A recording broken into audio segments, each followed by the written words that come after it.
Hello, it's me, Igorro. Today I'm going to go through some tidbits that I found.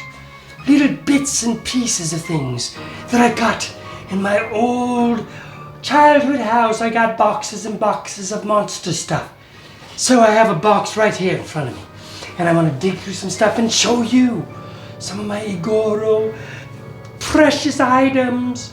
The first one I wanted to show you is this one. It's a biggie. It is a silver screen edition of The Bride of Frankenstein. But oh look! The side says, Creature from the Black Lagoon. What? What happened there? I never took it out of the box for that very reason. This is the silver screen edition. And it's very rare because, again, it has a Creature from the Black Lagoon packaging, and yet the bride's inside. Oh, somebody made a mistake. My treasure is their goof. This is the silver screen. The only ones that were silver screen as far as I know, or at least at this point, were the Creature, the Phantom of the Opera, and the Bride of Frankenstein. So this is a beautiful sideshow collectible from the Universal sect. SideshowToys.com. Yeah, they made these. So I got pretty much all of them. I think let's get through this stuff and see what else I have. Oh look! It's a little keychain. Little Bride of Frankenstein keychain. This is a flashlight. Does it still work? Probably not. I've never taken it out of the package again, but this is something that's been stored in my attic in my childhood home. Yes, I love it. I think I only got this keychain. They had other ones, right? But this is the one that I got, Universal. Bride of Frankenstein keychain. Here is my membership card to Famous Monsters of Filmland. I became a member, and there is my card. Oh, I'm so lucky. I love Famous Monsters. I was a big Famous Monsters fan club fella. I collected almost every single of Famous Monsters that ever came out. Almost all of them, except for I think 4 or 5 issues, which we will go through my Famous Monsters of Filmland collection at some point too, because that is, again, in one of my boxes. Oh, looky here. Little Frankenstein. Whoop, whoop. One of these little babies. He's all excited. Yeah, that's a, Frankenstein. Kind of a mismatch. They basically did all the Universal look on it, so Universal must have given it the okay. Don't exactly know what's going on with his clothes there. It looks a little bit like Raggedy Ann, or Raggedy Andy, Frank and Raggedy Andy. But anyway, it looks closest to, it looks like a combination of Bride of Frankenstein with the singed hair, because that's when the windmill burned him in Bride of Frankenstein. It also almost has that, the poofy legs look more like Son of Frankenstein. The middle, Raggedy Ann, okay? The Monster Stamp Collection. Remember they made these a while back? I have 2 books of them. Mwah! Let me take a look inside and see what they are actually. Oh yeah, they are. Beautiful prints. Brand spanking new. I never touched them, folks.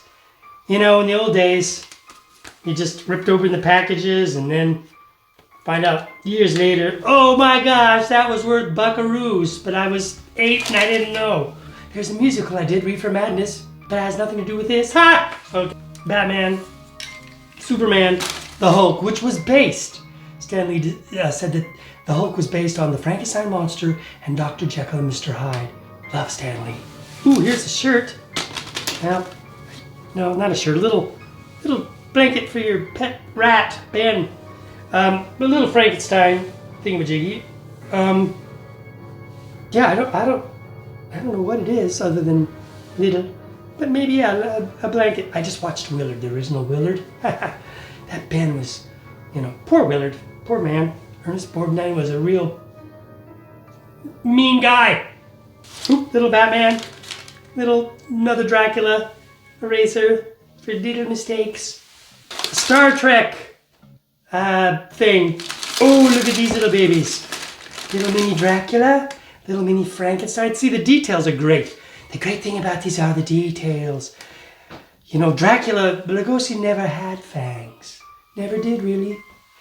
And even though, like, my hair is in a widow's peak, which, you know, I decide every day, do I really want a widow's peak? Because it's so Dracula. But, you know, the truth is, Lugosi, when he was in the original Dracula, he didn't really have a widow's peak. He actually wore a toupee, which the Spanish version used the same toupee wig for the night shoot of Dracula. People don't know that. Some don't. But this is more how we expect a Dracula to look. To have a little widow's peak. And there's Karloff as the monster. There's the mummy. And that's Karloff's mummy, not Lon Chaney.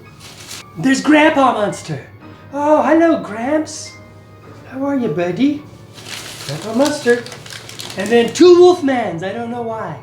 This is craziness. Look at this crazy guy. Hello, crazy guy. This is the Fly, of course, from not The Fly, but Return of the Fly. There was The Fly, Return of the Fly, and then Curse of the Fly.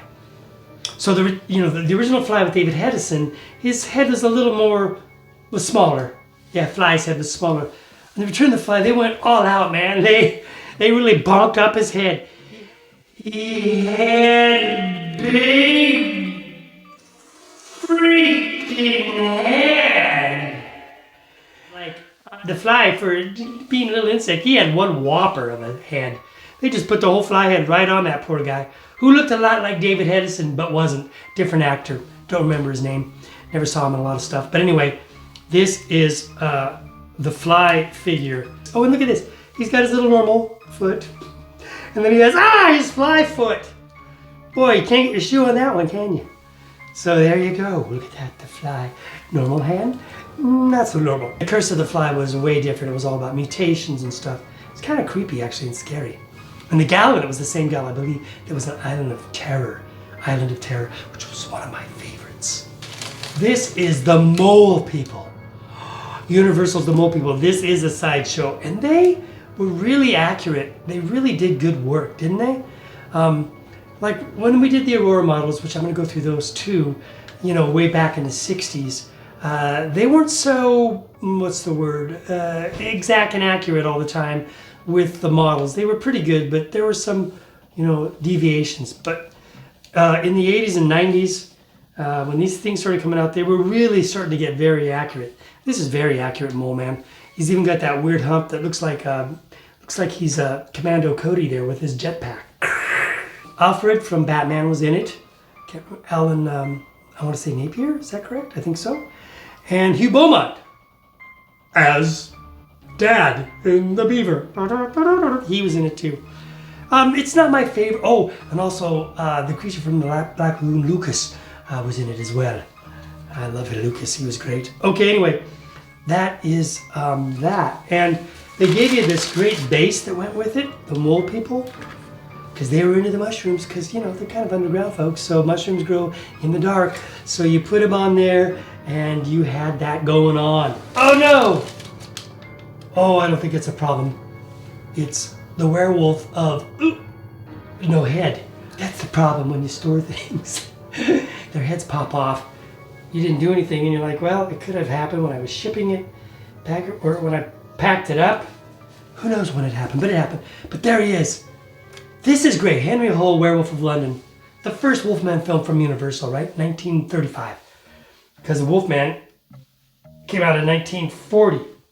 But the interesting thing about this particular one, here's the base. The bases were great too. And they have a little teeny notch there so you could put his foot on it so he doesn't fall over. But this is Henry Hull. Now, a lot of people heard that Henry Hull didn't want to sit through the long makeup process, and that's why, you know, he looks a little more like a Mr. Hyde sort of. He doesn't quite look like the full werewolf of the Wolfman. But the truth is, Henry Hull noticed in the script that the actors in the movie, the characters, recognized him when he was the werewolf. So he said, well, shouldn't I be a little more recognizable so when people look at me, they don't just think, wolf, run! So they said, yeah, you got a good point there. So when he is shot at the end and stuff, they do recognize him. Henry Hull The Werewolf of London, which is a pretty darn good film. It's got some great rat-eating plants in it and stuff. It's a good film. I enjoy it. The Wolfman. Why not? Speaking of Wolfman, there he is, Lon Chaney Jr. as the Wolfman. He is, in my opinion, other than Of Mice and Men, which he's also very good in. The Wolfman, this is what he called his baby, and he was awesome Wolfman. Very good.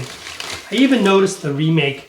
The actor that played the new Wolfman with Rick Baker's makeup really did look like Lon Chaney. He had the same kind of physicality and look as this Wolfman, which is great. And this Wolfman comes with this great bass, right? Has that great bass that goes on. He's got a little hole in there for his foot so he can... Wolfman. Sideshow Toys did a really good job with the likenesses of all these Universal monsters. Oh, this is a side note. It has nothing to do with this Wolfman, but the remake. Rick Baker kind of got burned out from working for film companies because he said in an interview that when he used to make, like when he worked on Werewolf of London, American Werewolf of London, you know, he got to make the creatures and the director was like, great, that's awesome and perfect and exactly what we want. But when Universal came around to remake the Wolfman, everybody, he said, that weren't even artists or even, you know, businessmen take over. They come in and they give him their opinions. Well, can you do a little bit of this, a little bit of that? I'm the guy here that makes these. I know more about monsters than any of you cluckheads. And so he finally, after they had fired the director and there was some mishaps on the remake of the Universal Wolfman, when the new guy came in, he said to them, he said, this is our expanded budget. We've spent all. This is the Wolfman. This is what he's going to look like. And this is how it's going to be. And they were just like, okay. And from that day on, he's like, you know what, I'm done. I've succeeded way beyond what I needed to do in the industry. He does his own projects now. He works independently mostly. And good for him. Good for him for sticking to his art and his craft, because I've met Rick Baker. He's a really talented guy. I haven't been, but when I first saw Rick Baker's work, he was only 18 years old in Forty Ackerman, highlighted it in Famous Monsters. So, on that side note, that's it. That's all for now.